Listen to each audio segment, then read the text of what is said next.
Cours! Vraiment! Ce n'est pas sûr dehors. Il y a un tigre à dents de sabre qui rôde. Tu devrais faire attention. Qu'est-ce que tu fais? Ne regarde pas. Ok, juste un petit coup d'œil. Comment c'est possible, tu te demandes? C'est parce que tu es dans la réalité virtuelle, bien sûr. Ces grands félins aux allures sympas, mais très dangereuses, ont vécu pendant la dernière période glaciaire. Et s'ils décidaient d'apparaître sur le pas de ta porte, comme par enchantement? Toc toc! Un chat à dents de sabre attend que tu lui achètes des biscuits. Le coélacanthe, ce poisson à l'aspect imposant, est issu d'une lignée qui existe depuis plus de 300 millions d'années. Nous pensions qu'il n'existait plus jusqu'en 1938, date à laquelle un coélacanthe vivant a été retrouvé. Depuis lors, ils errent dans les eaux de la côte est de l'Afrique et dans les eaux de Sulawesi en Indonésie. Mec, je ne voudrais pas aller nager et rencontrer un de ces gars-là face à face. Leur mâchoire a une articulation intracrânienne, ce qui signifie que leur bouche s'ouvre beaucoup. C'est pour qu'ils puissent manger de grosses proies, comme moi. C'est pas bon. Ils sont énormes aussi. Imagine un poisson qui est aussi long que toi et qui pèse autant qu'un humain ordinaire. On pensait que le takae, un oiseau incapable de voler, avait disparu en 1898. Ils sont très beaux, petits et multicolores. Habituellement, pas plus haut que ton genou. Mais imagine ça, tu es en train de faire une randonnée dans les montagnes Murchison, tu regardes autour de toi et tu aperçois l'oiseau que tu croyais disparu. Mais ils sont là, plus heureux que jamais, en train de survivre et de se rafraîchir. Une colonie entière de takae a en effet été trouvée 50 ans seulement après qu'ils aient été déclarés éteints. Bon travail, petits oiseaux! Un chien qui chante, tu en as déjà entendu parler? Riley chante parfois quand il s'ennuie ou qu'il a faim, mais ceux-là sont de vrais artistes.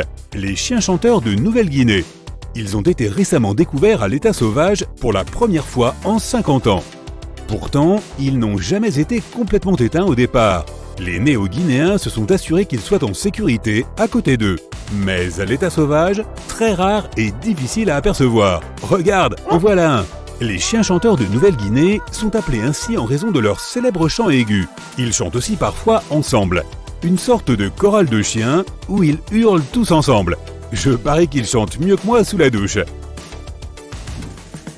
Pas très loin d'ici, nous avons des chauves-souris. Mais celles-ci sont un peu différentes. Tu vois, leurs oreilles sont énormes. Je suppose que c'est pour ça qu'on les appelle les chauves-souris à grandes oreilles de Nouvelle-Guinée. Malin!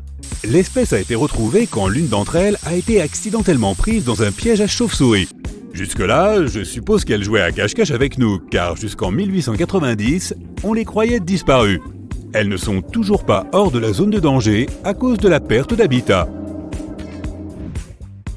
Imagine que tu découvres un fossile d'une espèce que tu croyais éteinte depuis longtemps, et que 2 ans plus tard, tu trouves un groupe entier vivant de cette espèce.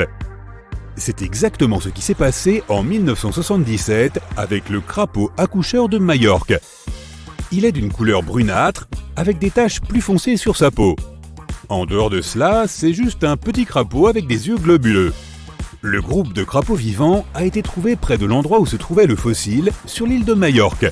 Il n'en reste pas beaucoup, environ 500 en fait, et à l'heure actuelle, ils sont déclarés vulnérables par l'Union internationale pour la conservation de la nature.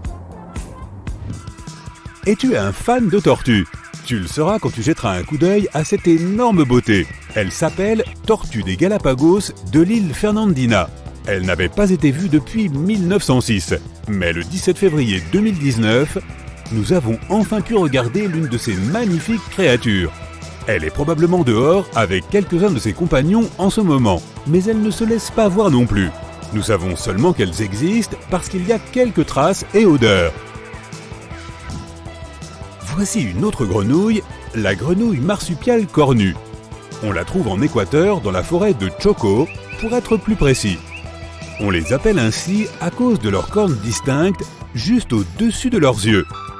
Tu connais la poche que les kangourous utilisent pour porter leur progéniture? Eh bien la grenouille marsupiale à cornes femelle en a aussi une, sauf qu'elle est sur le dos et qu'elle agit comme une sorte de sac à dos.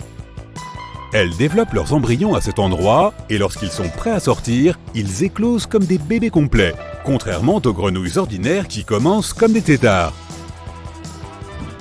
Un autre crapaud, le crapaud de la nuit étoilée ou crapaud arlequin. Ils sont noirs et couverts d'une multitude de taches blanches. Perdu pendant 30 ans, il a été découvert en 2019. Imagine-les comme des grands gardes du corps de l'eau pour être exact. Oh, c'est un très gros crapaud sur ton écran. Eh bien, pour le peuple Arhuaco, c'est exactement ce qu'ils sont, des gardiens de l'eau. Ils ont aussi leur propre nom à eux, Guna. Ça ressemble à un fromage. Lorsque les scientifiques les ont retrouvés, ils ont rencontré 30 de ces petites créatures, alors qu'ils n'en attendaient qu'une seule au départ. Quelle belle surprise! Voici un tigre pour toi, bien qu'il ne ressemble pas tout à fait à un tigre classique. Il s'agit du tigre de Tasmanie, qui semblait avoir disparu depuis 1936. Sorti de nulle part, on a commencé à l'apercevoir à l'état sauvage il y a tout juste 5 ans, en 2016. Il ressemble en quelque sorte à un chien plus qu'à un tigre ou à un renard peut-être. Il suffit de bien regarder son museau, peut-être même un mélange des deux. Puis quelques autres ont commencé à apparaître aussi. Et si tu penses en voir un juste devant toi, mais que tu n'es pas sûr, vérifie s'il a des rayures sur le dos. Ils existent bel et bien, mais sont toujours considérés comme éteints par l'UICN. Ok, imagine un cheval qui semble tout droit sorti d'une scène de film.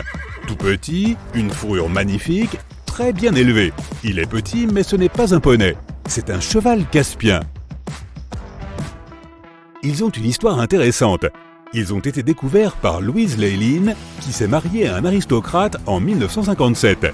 Ayant déménagé à Téhéran, en Iran, elle n'aimait pas trop le comportement des chevaux là-bas. Alors, elle a pris les choses en main. Elle a pris quelques personnes avec elle et elles sont allées à la montagne de la mer Caspienne.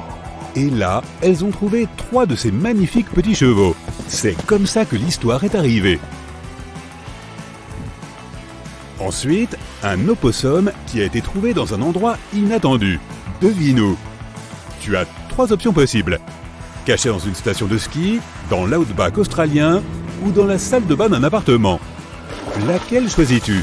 Tu as 3 secondes. La bonne réponse est une station de ski. Oui, cet opossum s'appelait l'opossum nain des montagnes. Et il est originaire d'Australie. Jusqu'à présent, il existe 3 populations différentes de ce petit opossum. Mais on le croyait éteint jusqu'en 1966. Il y en a moins de 100, et l'UICN les considère comme étant en danger critique d'extinction. Également originaire d'Australie, la perruche nocturne, un plaisir absolu pour les observateurs d'oiseaux. Très beaux et mystérieux, ces petits bonhommes vivent dans des régions très éloignées. Tu peux probablement compter sur les doigts de ta main le nombre de fois où ces oiseaux ont été vus depuis qu'ils ont été retrouvés en 1979. C'est dire à quel point ils sont rares. As-tu déjà vu un tarsier pygmée? Moi non plus. Ce n'est qu'en 2008 que 3 d'entre eux ont été capturés. Les scientifiques ne veulent pas vraiment perdre à nouveau la trace de leur mouvement, alors ils leur ont donné de tout petits colliers. De cette façon, ils peuvent vivre leur vie aussi heureux que jamais et nous saurons qu'ils sont en sécurité. Le dernier dont je veux te parler est le homard des arbres. Mais comme son nom pourrait te faire penser à tort, ce ne sont pas vraiment des homards. Ce sont juste de grosses bestioles noires avec d'énormes pattes. L'histoire de leur extinction est triste. En 1920, un cargo est resté coincé sur l'île Lord Howe et il y avait des rats à bord. Ces rats se sont enfuis du navire et ont couru directement vers la terre ferme. Même si les homards des arbres sont plus gros que la plupart des insectes, ils sont encore relativement petits comparés aux rats. Les pauvres n'avaient aucune chance. Pourtant, en 2004, la vie a repris son cours pour ces créatures distinctes. 2 scientifiques australiens qui se promenaient sur l'île en ont trouvé 24. Tous vivaient sous un seul arbuste. Hey, s'il y a assez d'espace pour tout le monde, ce n'est pas petit, c'est douillet. Conclusion, il vaut mieux être différent qu'éteint, n'est-ce pas ?